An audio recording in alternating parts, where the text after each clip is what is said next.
Hello बच्चों, क्या हाल चाल। तो चलो आज हम लोग ऑर्गेनिक केमिस्ट्री का एक बहुत ही इंपॉर्टेंट चैप्टर स्टार्ट करने वाले हैं, जिसका नाम है general organic chemistry. General organic chemistry.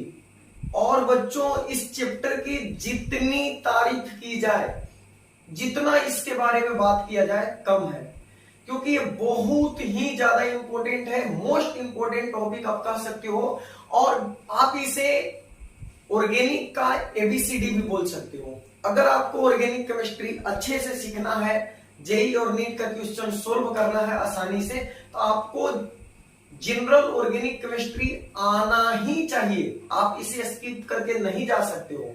तो बहुत ही इंपॉर्टेंट टॉपिक है जो कि पढ़ना है हम लोग को 11th क्लास में, और इसका एप्लीकेशन बहुत ज्यादा है। मतलब ये 12 के हर एक चैप्टर जो आप पढ़ोगे ऑर्गेनिक केमिस्ट्री का, उसमें हर एक जगह इसका यूज है। मान के चल सकते हो कि जैसे हम लोगों ने मोल कॉन्सेप्ट किया, तो फिजिकल केमिस्ट्री कहीं भी पढ़ोगे तो मोल कॉन्सेप्ट का यूज होता है। उसी तरह ऑर्गेनिक केमिस्ट्री में हर एक जगह पे आपको जीओसी का यूज आएगा। इंडक्टिव इफेक्ट आ जाएगा, रेजोनेंस आ जाएगा, मेसोमेरिक इफेक्ट आ जाएगा, हाइपर कंजुगेशन का यूज हो जाएगा, एरोमेटिसिटी आ जाएगा। तो और आप कह सकते हो कि वेटेज की तुलना में देखें तो जहां पे फिजिकल केमिस्ट्री में हम मोल कॉन्सेप्ट की बात करते हैं, जितना इंपॉर्टेंट है, उससे कहीं ज्यादा ऑर्गेनिक के लिए जनरल ऑर्गेनिक केमिस्ट्री इंपॉर्टेंट है। तो और यहां से डायरेक्टली भी आपको इस चैप्टर से बहुत ज्यादा सवाल देखने को मिलते हैं जेई और नीट के एग्जाम में। तो चलो शुरू करते हैं आज से अपना सीरीज जनरल ऑर्गेनिक केमिस्ट्री का। इसे हम लोग रिएक्शन मैकेनिज्म के अंतर्गत भी पढ़ते हैं, तो आप इसे मैकेनिज्म 1 बोल सकते हो, और मैकेनिज्म क्या होता है वो भी हम लोग जानेंगे इसमें। और इसको पढ़ते पढ़ते पढ़ते पढ़ते और हम लोग रिएक्शन मैकेनिज्म में इन कर जाएंगे। तो बिना देरी किए हुए चलो सीधे स्टार्ट करते हैं हम लोग जनरल ऑर्गेनिक केमिस्ट्री। तो हेडिंग लगा लो बच्चों आप लोग, प्यारा सा जनरल ऑर्गेनिक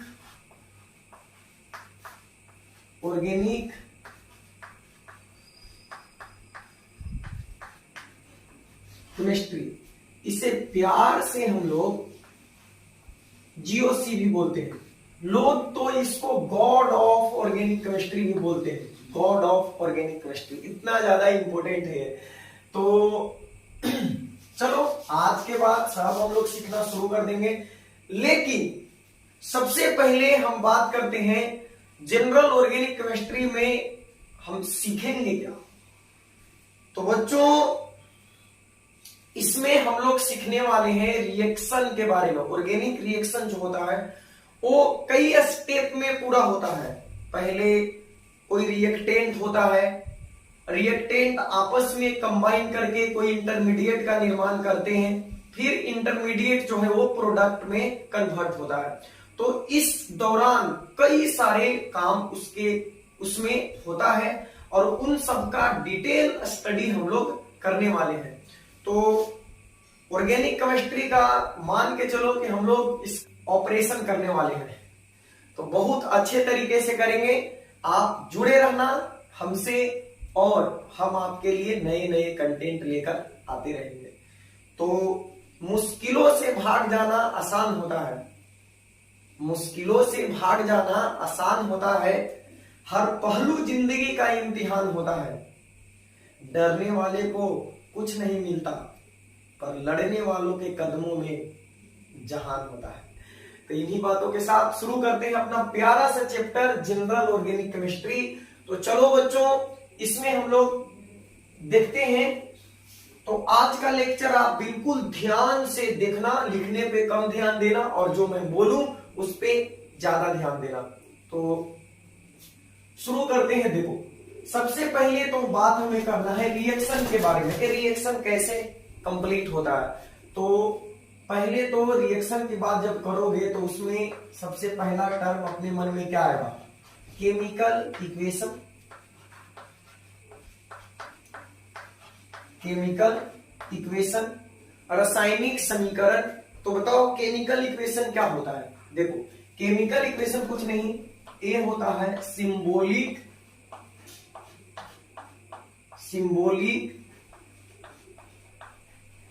रिप्रेजेंटेशन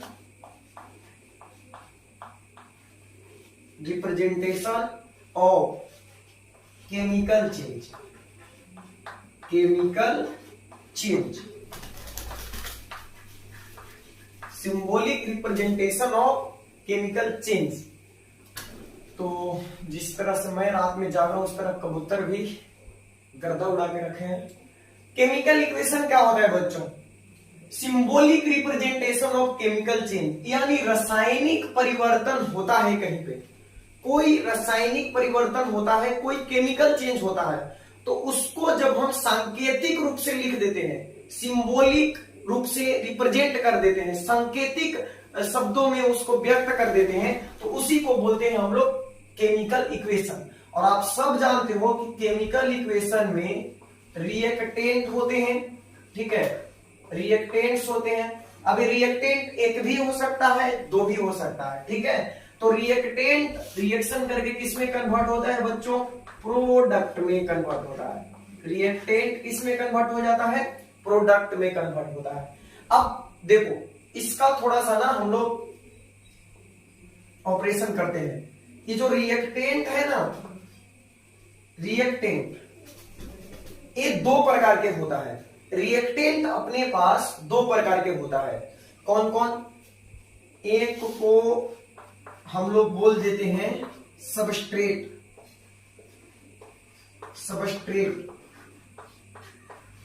और दूसरे को बोल देते हैं रिएजेंट, ठीक है। एक सबस्ट्रेट होता है और दूसरा रिएजेंट होता है। तो सबस्ट्रेट किसे कहेंगे?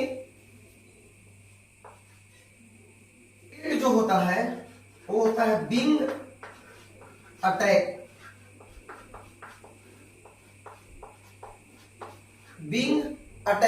यानी जिसपे अटैक किया जाता है। एक ऐसा सबस्ट्रेट होता है जिसपे अटैक होता है, कोई दूसरा आके और इस पे अटैक करता है और तब जाके प्रोडक्ट का निर्माण होता है। तो वैसा रिएक्टेंट जिस पर अटैक होता है, यानी the reactant which being attacked, जिसपे अटैक होता है उसे हम कहते हैं सबस्ट्रेट। और ये रिएजेंट क्या होता है? तो विच अटैक ऑन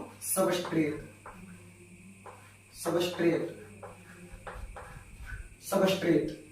तो दो चीज हुआ, रिएक्टेंट अपने पास दो प्रकार के हो सकता है, एक सबस्ट्रेट और दूसरा रिएजेंट। सबस्ट्रेट क्या होता है? जिसपे आक्रमण होता है, जिसपे अटैक किया जाता है। और रिएजेंट क्या होता है बच्चों? जो सबस्ट्रेट पे अटैक करता है। ठीक है, क्लियर हुआ? क्या क्लियर हुआ? केमिकल इक्वेशन, सबसे पहले तो रिएक्शन के बारे में हम लोग को पढ़ना है। तो रिएक्शन में सबसे पहला टर्म तो यही आता है, केमिकल इक्वेशन लिखना होगा। तो केमिकल इक्वेशन क्या होता है? Chemical equation is the symbolic representation of chemical change. कोई रासायनिक परिवर्तन होता है और उसे हम सांकेतिक रूप से व्यक्त कर देते हैं, सिंबल के रूप में, एटम के सिंबल, मॉलिक्यूल के सिंबल के रूप में उसे लिख देते हैं, तो उसी को बोलते हैं केमिकल चेंज। केमिकल चेंज में दो चीज होता है बच्चों, रिएक्टेंट होता है जो केमिकली रिएक्ट करके और प्रोडक्ट में कन्वर्ट होता है। अब ये रिएक्टेंट दो प्रकार के मैंने बताया, एक को सबस्ट्रेट बोलते हैं और दूसरे को रिएजेंट। सबस्ट्रेट किसको बोलेंगे? जिसपे रिएजेंट के द्वारा अटैक किया जाता है, और रिएजेंट किसको कहेंगे? जो सबस्ट्रेट पे अटैक करता है। ओके, क्लियर है यहां तक? चलो आगे बढ़ते हैं। अब थोड़ा सा एक चीज और देखते हैं हम लोग, रिएक्शन मैकेनिज्म। इस चैप्टर में हम लोग करने वाले हैं रिएक्शन मैकेनिज्म, यानी पढ़ने वाले हैं किसके बारे में? रिएक्शन मैकेनिज्म के बारे में। तो इस चैप्टर में हम लोग ना किसी भी केमिकल रिएक्शन का एक बढ़िया तरीके से ऑपरेशन करने वाले हैं, ठीक है। तो उसका एकदम पत्ता पत्ता काट देंगे हम लोग ना। तो किसी भी रिएक्शन का जब step by step detail study आप लोग करते हो तो उसको बोला जाता है रिएक्शन मैकेनिज्म। क्या बोला जाता है? रिएक्शन मैकेनिज्म बोला जाता है। तो हम लिख सकते हैं the detailed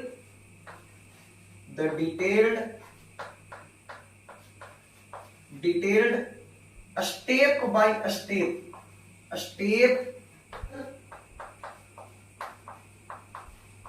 description of chemical reaction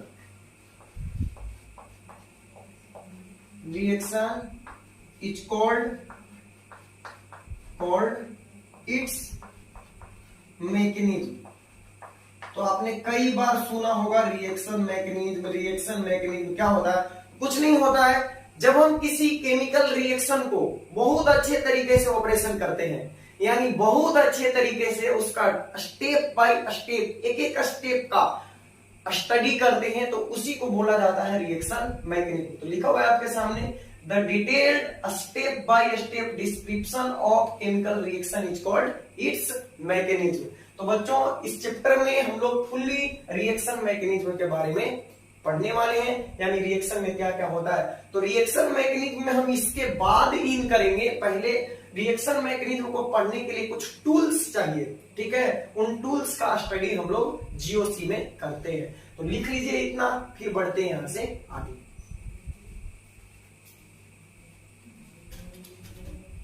छाड़ के अपने सलीम की गमी चले। तो देखो हमने पढ़ा कि सबस्ट्रेट होता है, सबस्ट्रेट, ठीक है? और इस पे कोई अटैक करता है भाई, कोई इस पे अटैक करता है। कौन अटैक करता है? क्या नाम बताया मैंने? रिएजेंट। रिएजेंट जो है वो इस पे अटैक करता है, सबस्ट्रेट पे अटैक करता है रिएजेंट, और उसके बाद आपको क्या मिलता है? प्रोडक्ट। अरे ना भाई, थोड़ा सा रुको। प्रोडक्ट से पहले एक चीज और बनता है जिसे हम लोग बोलते हैं इंटरमीडिएट। क्या बोलते हैं? इंटरमीडिएट बोलते हैं, मध्यवर्ती। और ये जो इंटरमीडिएट है ना बच्चों, ये इंटरमीडिएट जो है वही फिर कन्वर्ट हो जाता है किसमें? प्रोडक्ट में। ओके, प्रोडक्ट में कन्वर्ट होता है, ठीक है? सबस्ट्रेट होता है और सबस्ट्रेट पे रिएजेंट अटैक करता है, उसके बाद इंटरमीडिएट बनता है, और इंटरमीडिएट ही डिकम्पोज होके आप किसी और तरीके से देखेंगे आगे, और एक किसमें कन्वर्ट होता है? प्रोडक्ट में। अब बात ये उठता है कि जो अनारकली है इस पे शेख चिली अटैक कर रहा है, क्यों कर रहा है? इसको क्या खुजली हुआ है कि इस पे अटैक कर रहा है, और क्यों आराम से अपने आप पे अटैक होने दे रहा है? कुछ तो कारण होगा ना। तो हाँ, कारण होता है। देखो, ये रिएजेंट जो है ना, मोस्ट ऑफ द रिएजेंट, जिसको हम लोग अटैकिंग रिएजेंट भी बोलते हैं, इसको ना अटैकिंग रिएजेंट भी बोला जाता है। अटैकिंग रिएजेंट क्या बोलते हैं इसको? अटैकिंग रिएजेंट भी कहते हैं। तो ये अटैकिंग रिएजेंट होता है।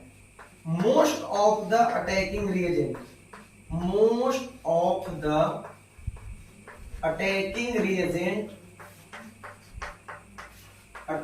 reagents are either positive और नेगेटिव।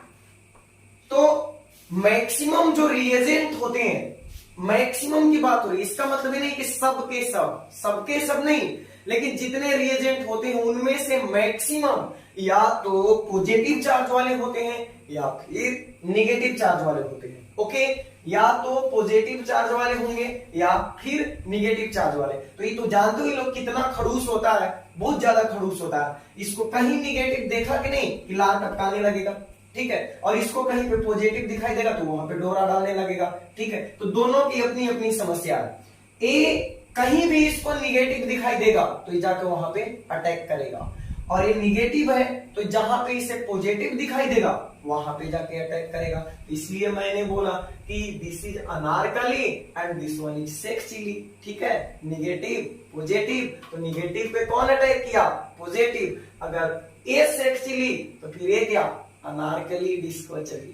तो सबस्ट्रेट पे रिएजेंट के अटैक करने का कारण होता है कि मैक्सिमम रिएजेंट पॉजिटिव या निगेटिव होते हैं, और इसमें भी ये ढूंढ लेते हैं दो पॉइंट, दो पोल यहां पे ढूंढ लेते हैं लोग कि कहां पे पॉजिटिव है या कहां पे निगेटिव है, और जैसा जहां पे इनको दिखाई देता है वहां पे अटैक करते हैं। सारी बातें धीरे धीरे धीरे धीरे करके आपको समझ में आने लगेगा जब हम लोग आगे बढ़ेंगे। तो ठीक है, most of the attacking reagents are either positive और निगेटिव। अब पॉजिटिव जो होगा, positive charge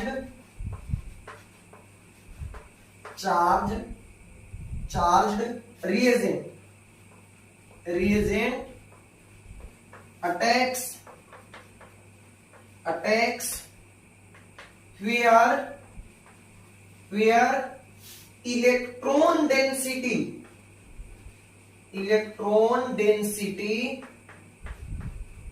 electron density is high। ठीक है, अब इसका क्या मतलब है अभी बताते हैं। पॉजिटिव चार्ज रिएजेंट यानी वैसा रिएजेंट का मतलब समझ रहे हो ना, अटैक करने वाला, तो वैसा रिएजेंट जिसपे पॉजिटिव चार्ज है वो सबस्ट्रेट के उस पार्ट पे अटैक करेगा जहां पे इलेक्ट्रॉन डेंसिटी हाई होगा। और इलेक्ट्रॉन डेंसिटी का क्या मतलब आप समझते हो? इलेक्ट्रॉन डेंसिटी का मतलब हुआ निगेटिव चार्ज, जहां पे इलेक्ट्रॉन पे तो निगेटिव चार्ज होता है, तो इलेक्ट्रॉन जहां पे अधिक होगा, इलेक्ट्रॉन की डेंसिटी जहां पे अधिक होगी तो वहां पे निगेटिव चार्ज भी क्या होगा? अधिक होगा। तो चूंकि ये रिएजेंट पॉजिटिव है तो पॉजिटिव रिएजेंट वहीं अटैक करेगा जहां पे इलेक्ट्रॉन डेंसिटी हाई होगा। क्लियर है? चलो आगे बढ़ते हैं। And negative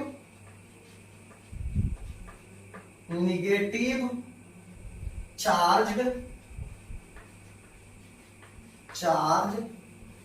reagent attacks where electron density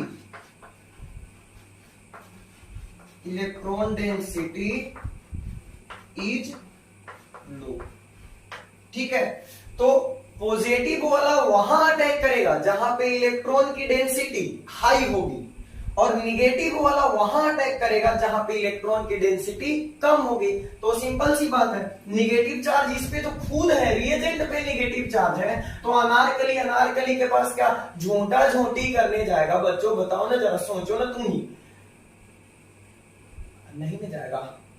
तो निगेटिव वाला वहां अटैक करेगा जहां पर इलेक्ट्रॉन की डेंसिटी लो होगी यानी कम होगी, और पॉजिटिव वाला रिएजेंट वहां अटैक करेगा जहां पे इलेक्ट्रॉन की डेंसिटी हाई होगी।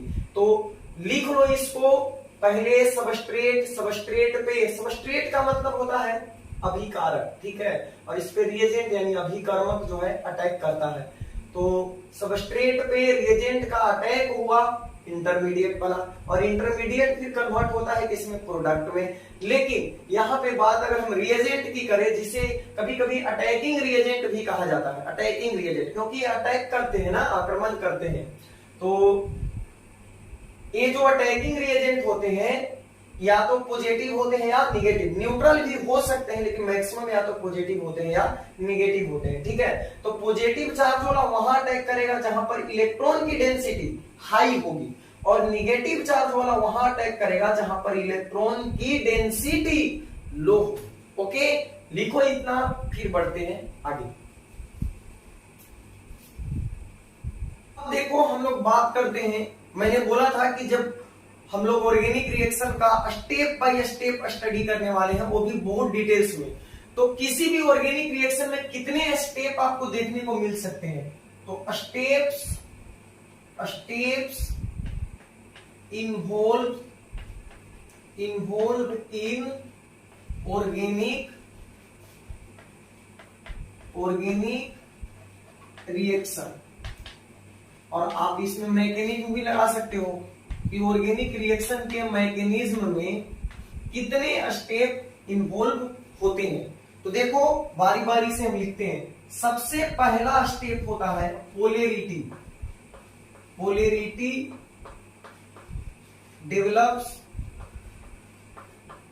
Develops on substrate.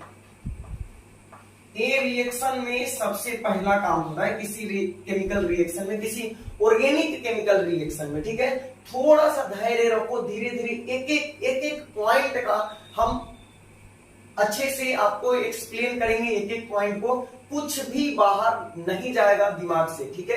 केवल ध्यान से सुनते रहो। तो सबसे पहला काम होता है कि जो सबस्ट्रेट हम लोग लेते हैं उस पर पोलैरिटी डेवलप होता है, ठीक है। उसके बाद दूसरा स्टेप होता है अटैक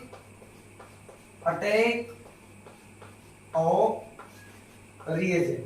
तो देखो हम अभी तक देख रहे थे कि सबस्ट्रेट आया और उस पे आराम से रिएजेंट अटैक कर दिया। तो भैया क्यों रिएजेंट अटैक करेगा? मैंने बताया था ना कि रिएजेंट जो होते हैं पॉजिटिव या निगेटिव होते हैं, तो उसको पॉजिटिव को निगेटिव दिखाई देगा तब तो वो अटैक करेगा।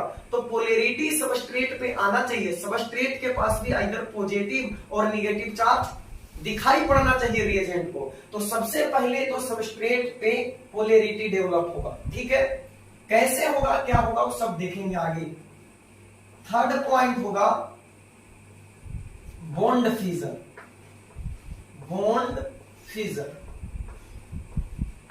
यानी जो पहले से बना हुआ बॉन्ड होगा वो बॉन्ड टूटेगा। फिजन का मतलब होता है क्लीवेज, टूट जाना, ठीक है।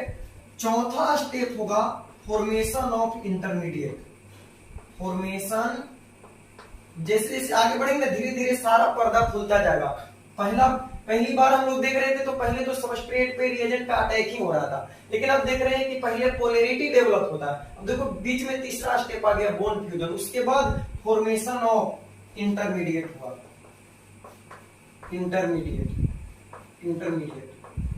तो जो पढ़ा रहा हूं बहुत ही ज्यादा डिटेल्स में करेंगे हम लोग इसको, कुछ भी टॉपिक आपको नहीं छूटेगा, और इतना करने के बाद आप आराम से जेईई और नीट का क्वेश्चन सोल्व कर पाओगे, ठीक है। तो पहले तो पढ़ते हैं, उसके बाद क्वेश्चन भी देखेंगे।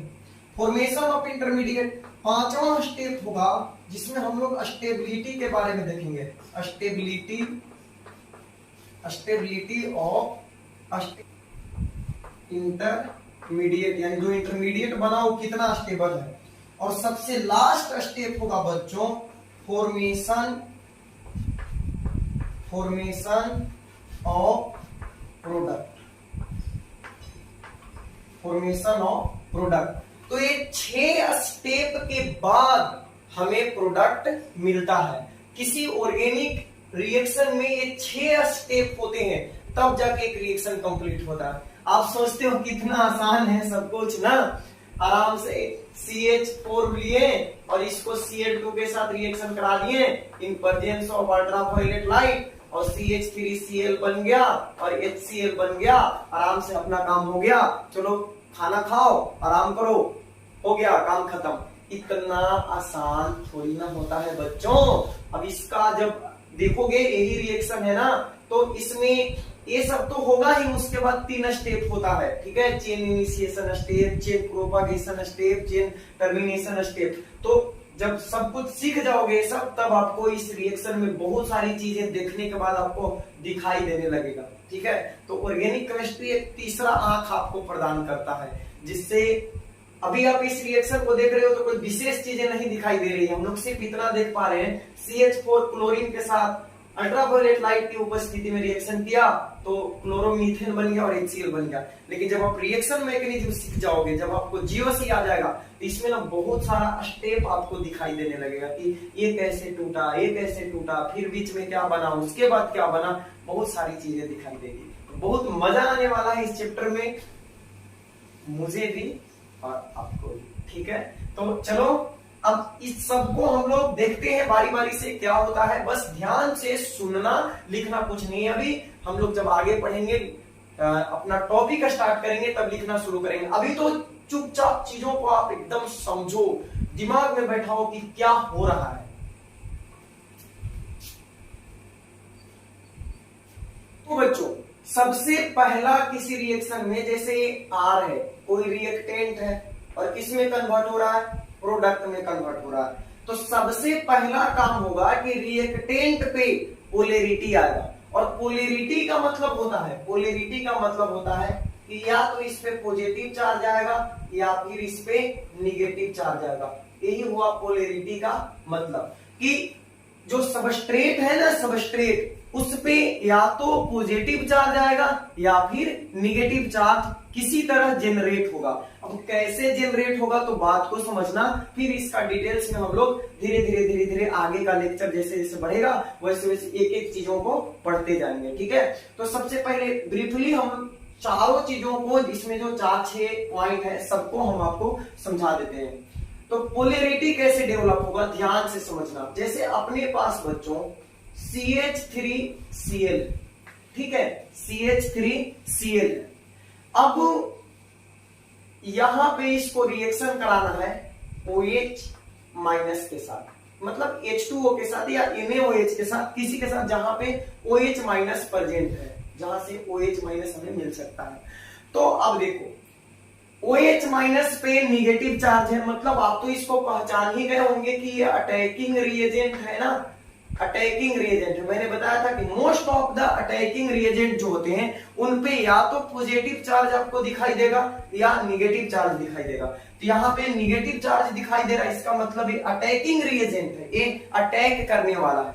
लेकिन अटैक करे कैसे, यहाँ पे ना कहीं इसे प्लस दिखाई दे रहा है और ना माइनस दिखाई दे रहा है। तो इसके लिए होगा क्या, बात को समझना, ये तभी अटैक करेगा जब इसको पॉजिटिव निगेटिव दिखाई देगा।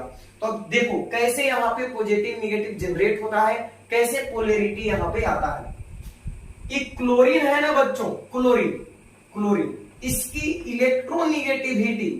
इलेक्ट्रोनिगेटिविटी कार्बन के कंपैरिजन में बहुत अधिक होता है। ठीक है, क्लोरीन की इलेक्ट्रोनिगेटिविटी कार्बन के कंपैरिजन में बहुत अधिक होती है। अब ये इलेक्ट्रोनिगेटिविटी क्या होता है, तो किसी एटम के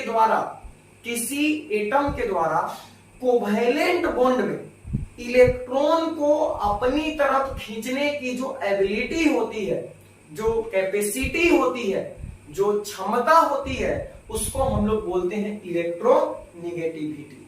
ठीक है, तो इलेक्ट्रोनिगेटिविटी का मतलब होता है, अगर मैं आपको बताऊं इलेक्ट्रोनिगेटिविटी, तो ये होता है capacity to attract shared pair electron,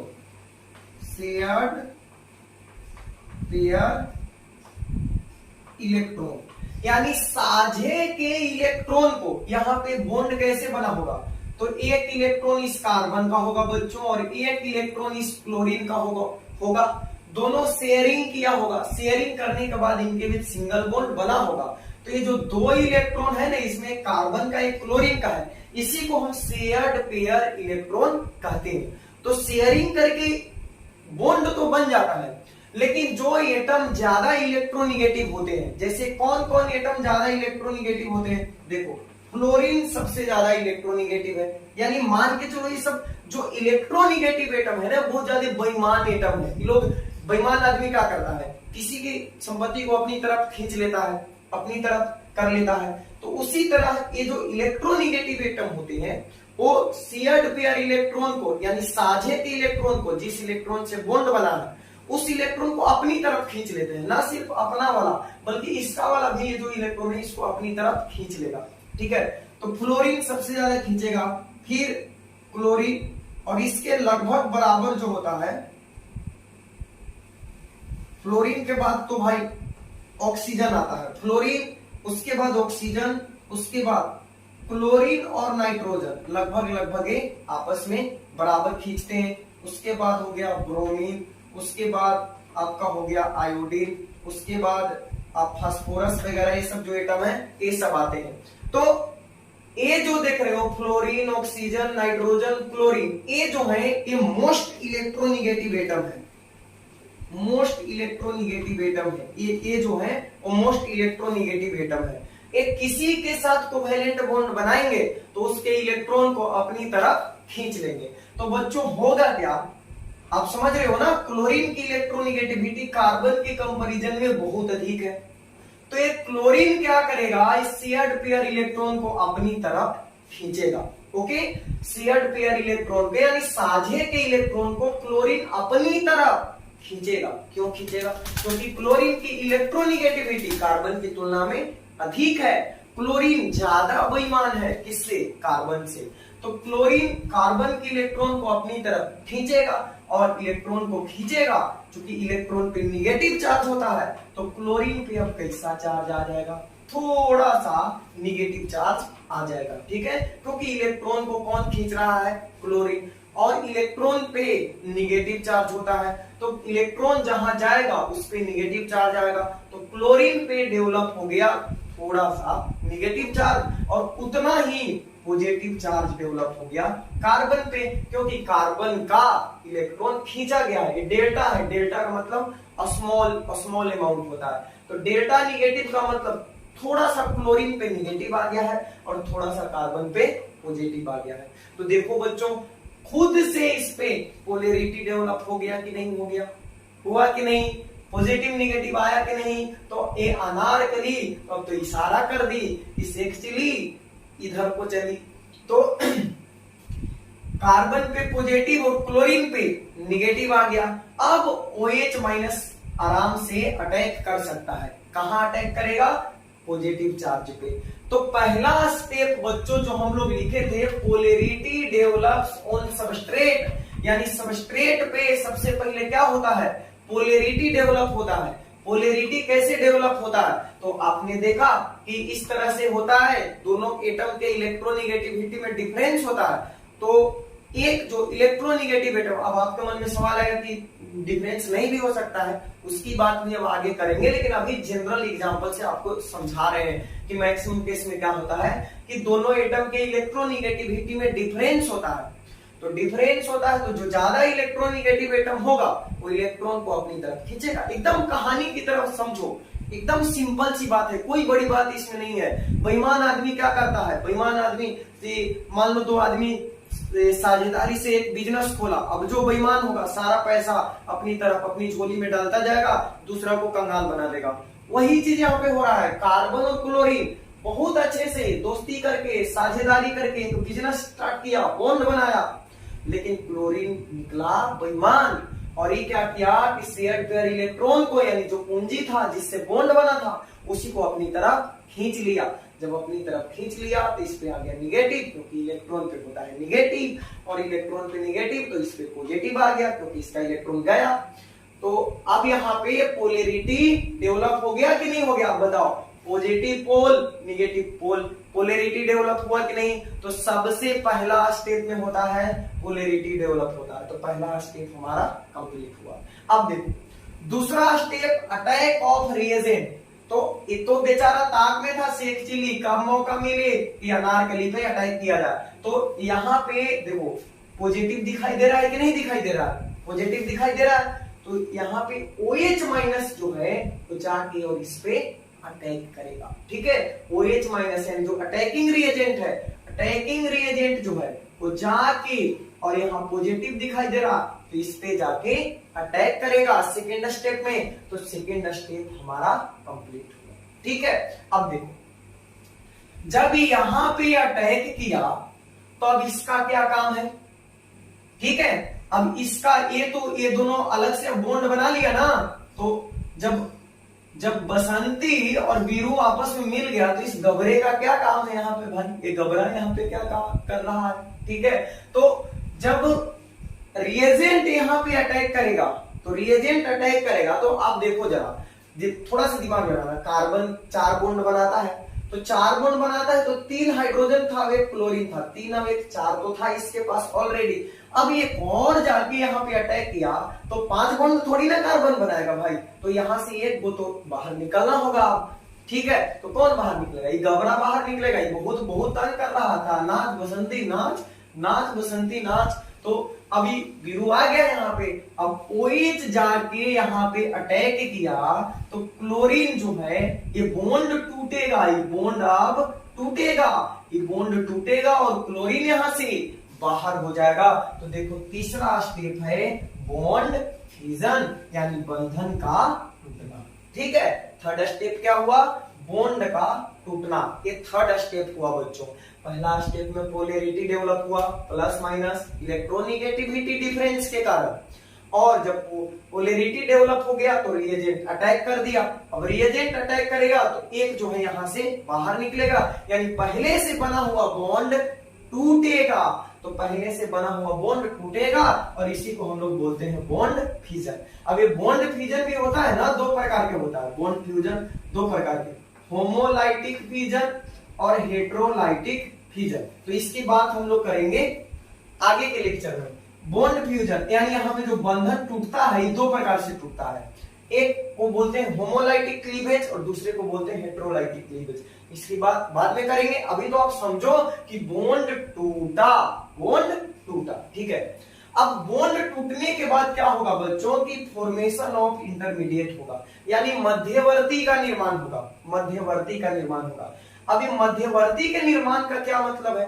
मध्यवर्ती का निर्माण का मतलब है, इंटरमीडिएट फॉर्मेशन का मतलब है कि रिएक्टेंट प्रोडक्ट में कन्वर्ट हो रहा है लेकिन अभी पूरी तरह से वो कन्वर्ट नहीं हुआ है। मतलब रिएक्टेंट ना तो, इंटरमीडिएट का मतलब हुआ इस स्थिति में ना तो अब वो रिएक्टेंट रहा पूरी तरह से और ना अभी वो प्रोडक्ट बन पाया है पूरी तरह से, बीच बीच में है अभी। ठीक है, बीच बीच में है, तो उसी को बोलेंगे इंटरमीडिएट। गया से चले थे, गया से चले थे, इवन डेयरी पहुंचे हुए हैं और जाना है कहाँ पे?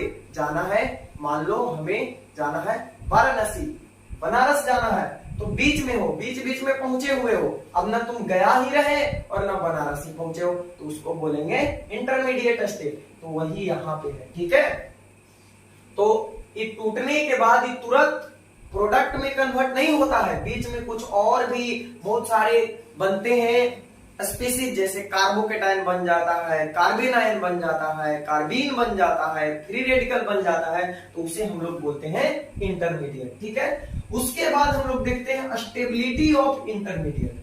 स्टेबिलिटी ऑफ इंटरमीडिएट यानी जो इंटरमीडिएट बना, कार्बोकेटाइन बना, कार्बेन आयन बना, सबको बारी बारी से पढ़ना है। कार्बोकेटाइन क्या होता है? कार्बन पे पॉजिटिव आ जाता है तो उसको कार्बोकेटाइन कहते हैं, कार्बन पे निगेटिव आता है तो उसको कार्बेन आयन कहते हैं, कार्बन पे कोई चार्ज नहीं आता है लेकिन उसका वैलेंसी भी कंप्लीट नहीं रहता है तो उसे फ्री रेडिकल कहते हैं, कार्बन फ्री रेडिकल। देखेंगे आगे हम लोग। लेकिन इंटरमीडिएट बनने के बाद हमें देखना होता है कि कौन सा इंटरमीडिएट या कौन इंटरमीडिएट के द्वारा कौन सा प्रोडक्ट बनाया जाएगा तो ज्यादा स्टेबल होगा, और जो ज्यादा स्टेबल प्रोडक्ट बनेगा उसी का निर्माण होता है रिएक्शन में फाइनली। मान लो कि इंटरमीडिएट बना और इंटरमीडिएट से दो चीजें बन रही है, इंटरमीडिएट को अगर प्रोडक्ट में कन्वर्ट किया जाए तो दो प्रोडक्ट हमें मिल रहा है। तो अब उन दोनों प्रोडक्ट में देखा जाएगा कि कौन सा प्रोडक्ट ज्यादा स्टेबल है, और जो प्रोडक्ट ज्यादा स्टेबल होगा उसी का निर्माण रिएक्शन के दौरान हम लोग करेंगे मैक्सिमम एड में। ठीक है, तो ये हो गया स्टेबिलिटी ऑफ इंटरमीडिएट। या फिर और भी कई सारे चीज हम लोग पढ़ेंगे, कौन कौन ऐसे फैक्टर हैं जो कार्बोकेटाइन के स्टेबिलिटी को प्रभावित करते हैं, कार्बेन आयन के स्टेबिलिटी को प्रभावित करते हैं। तो इन सारी चीजों को हम लोग देखेंगे स्टेबिलिटी ऑफ इंटरमीडिएट में। इसमें भी बहुत ज्यादा क्वेश्चन आपको देखने को मिलेगा। और लास्ट स्टेप हमारा होता है फॉर्मेशन ऑफ प्रोडक्ट। तो सबसे अंतिम पायदान में प्रोडक्ट का निर्माण होता है। अब इसमें दो चीज अब अभी हम लोग और करेंगे, एक तो इंटरमीडिएट की बात थोड़ा सा करेंगे और इस लेक्चर में, और दूसरा यहाँ पे जो पोलैरिटी डेवलप होता है इसकी बात करेंगे। तो इन दोनों का बात अभी थोड़ा सा और हम लोग करने वाले हैं। इसको लिखना चाहो तो लिख लो, फिर बढ़ते हैं यहां से आगे।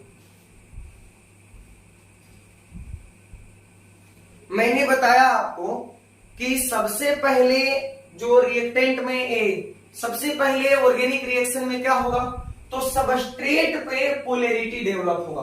तो चलो अब स्टार्ट करते हैं बारी बारी से एक एक पॉइंट को पढ़ना। तो ये जो पोलैरिटी डेवलप होगा बच्चों, पोलैरिटी जो डेवलप होगा सबस्ट्रेट पे, ये दो प्रकार के होगा। ठीक है, पोलैरिटी दो प्रकार का होगा, दो प्रकार का पोलैरिटी डेवलप होगा सबस्ट्रेट पे। ठीक है, एक है परमानेंट पोलैरिटी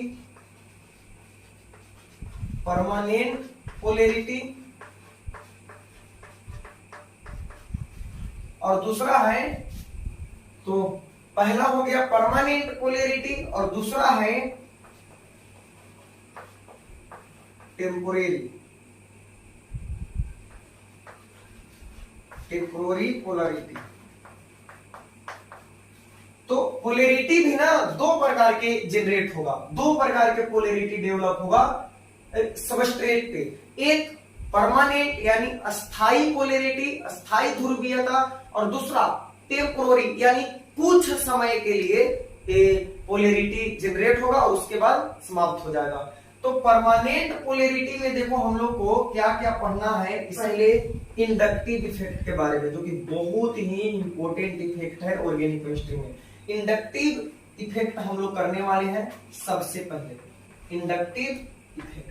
ठीक है, उसके बाद मेसोमेरिक इफेक्ट आता है, मेसोमेरिक इफेक्ट करेंगे हम लोग। और इसमें एक और इफेक्ट है जिसे हम लोग बोलते हैं हाइपर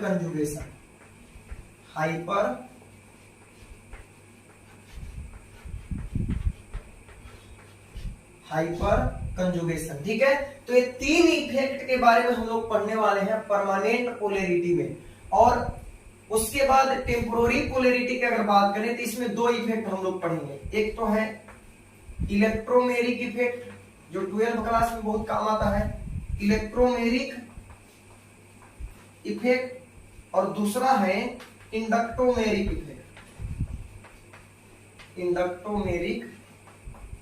इफेक्ट। तो ये 5 प्रकार के इफेक्ट हम लोग पढ़ने वाले हैं जनरल ऑर्गेनिक केमिस्ट्री में। ठीक है, इंडक्टिव इफेक्ट, मेसोमेरिक इफेक्ट और हाइपर कंजुगेशन। इसे नो बॉन्ड रेजोनेंस भी कहा जाता है या बेकर-नाथन इफेक्ट भी कहा जाता है इसे। तो ये परमानेंट पोलैरिटी में 3 इफेक्ट के बारे में हम लोग पढ़ेंगे और बहुत डिटेल्स में पढ़ेंगे। ठीक है, क्या होता है, इसके वजह से क्या क्या होता है, यानी क्या इसका इफेक्ट होता है, कंपाउंड में कहां कहां पे इसका यूज होता है, सारी चीज करने वाले हैं हम लोग। और टेम्पोररी इफेक्ट में, टेम्पोररी पोलैरिटी में दो प्रकार के इफेक्ट हम लोग पढ़ेंगे, इलेक्ट्रोमेरिक इफेक्ट और इंडक्टोमेरिक इफेक्ट। तो बच्चों ये पोलैरिटी हो गया। ठीक है, उसके बाद आपको बोले थे हम कि इंटरमीडिएट के बारे में थोड़ा सा बताएंगे। तो इंटरमीडिएट जो है, इंटरमीडिएट, इसमें देखो क्या क्या हम लोग पढ़ने वाले हैं। तो इंटरमीडिएट में हम लोग पढ़ने वाले हैं, एक तो कार्बोकेटायन के बारे में पढ़ेंगे, उसके बाद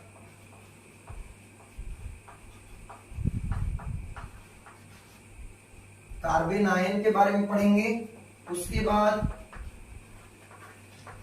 फ्री रेडिकल के बारे में पढ़ने वाले हैं, उसके बाद कार्बीन पढ़ेंगे, फिर नाइट्रीन की बात करेंगे हम लोग थोड़ा थोड़ा, और उसके बाद एक और है बेंजाइन।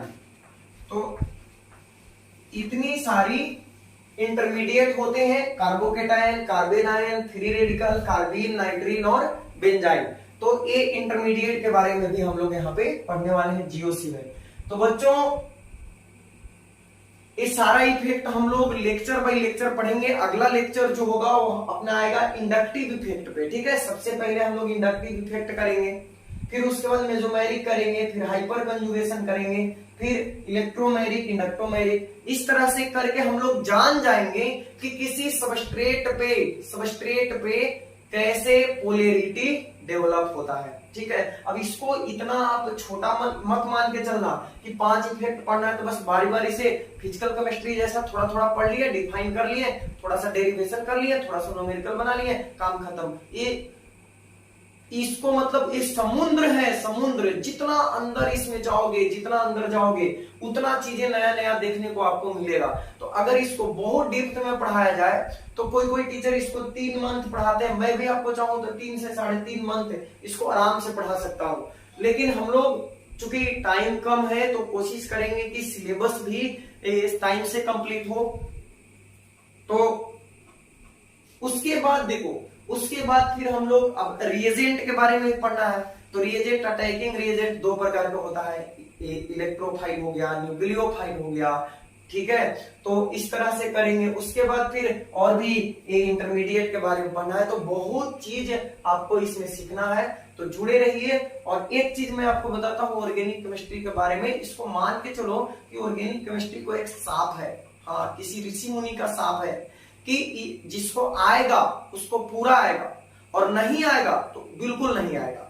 ये फिजिकल जैसा नहीं है कि एक दिन क्लास किए और दूसरा दिन छोड़ दिए तो चलो दूसरा दिन फिर से समझ में आने लगेगा, नहीं, एक दूसरे से लिंक है। आज आप पढ़ोगे तभी कल का लेक्चर समझ में आएगा, फिर कल पढ़ोगे तब आप परसों पढ़ सकते हो। अगर पीछे वाला छूट गया तो आगे आपको मतलब बहुत मुश्किल होगी समझने में, ठीक है। हम तो अपने तरफ से कोशिश करेंगे कि आपको बिल्कुल समझा दिया जाए, लेकिन आपको रेगुलर रहना होगा, ठीक है। तो अच्छे से नोट्स बनाइए, इसको पढ़िए, रिपीट करिए बार बार। और ये 11, 12, जेई, नीट सबके लिए समान रूप से उपयोगी है, मतलब रामबाण औषधि है ऑर्गेनिक केमिस्ट्री के लिए, ठीक है। तो ऑर्गेनिक से अगर डर लगता है तो जुड़े चैनल से, और जो आपको पढ़ाया जा रहा है उसको ध्यान से पढ़ें। 1 महीना के बाद, कैसे डॉक्टर बोलता है कि 1 महीना दवा खा के देखिए ताकत आ जाएगा, तो आप पढ़ के देखो लेक्चर को, बहुत मजा आने वाला है, ठीक है। मिलते हैं बच्चों नेक्स्ट लेक्चर में, बाय।